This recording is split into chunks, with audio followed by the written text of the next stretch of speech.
Hey Sharks, I'm Joe DiMartino from Temple University Hospital. And I'm Lois Scipione from Temple University Hospital. Do you have new to practice nurses that lack the confidence in high stressful situations like performing CPR? If you shook your head, guess what? So did we. We found a solution.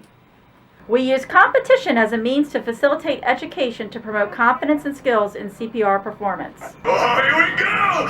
Drivers! Start your engine!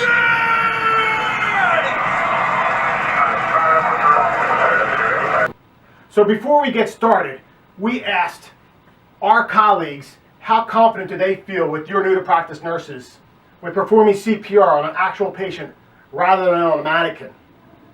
Our feedback from our colleagues was anywhere between a 2 and a 3. How did you rank?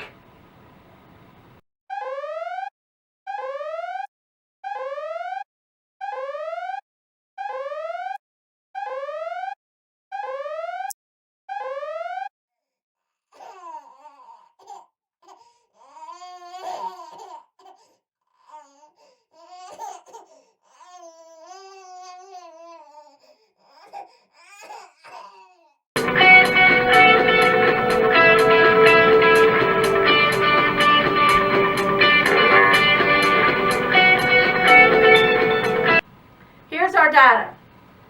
We did initial survey and 6 months was our post-survey.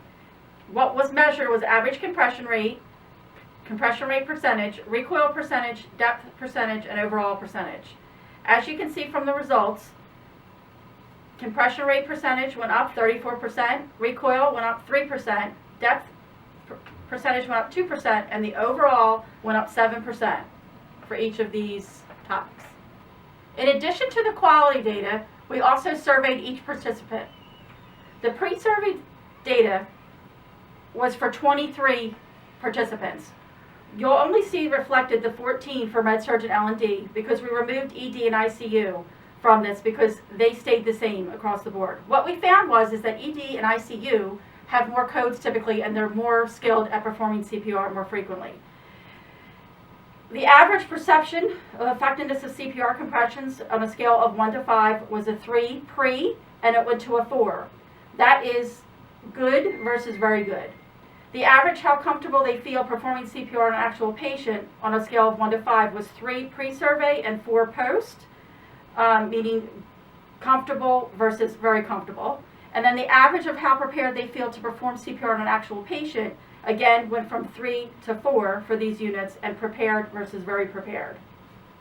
In between, if they have been performing CPR at the seminars, they verbalized to me that they remember the feedback. So they recalled, actually during a code, slow down on my compressions, allow for more chest recoil, which is what we want them to have. We want them to leave with the knowledge, skills, and attitudes to reflect back on what they learned and to be able to perform high quality CPR for our patients to improve our patient outcome. So you're probably wondering, how do we do this?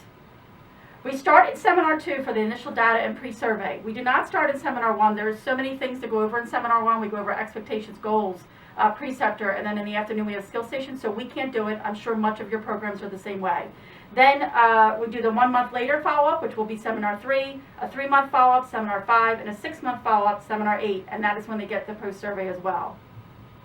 We do this individually and then as a team as a race-off. They perform 1 minute or 60 seconds of CPR. The software technology provides the facilitator with the objective feedback related to those 4 outcomes that we talked about. And then they compile the final score, the overall score, and then the facilitator provides the one-to-one coaching based upon the info given.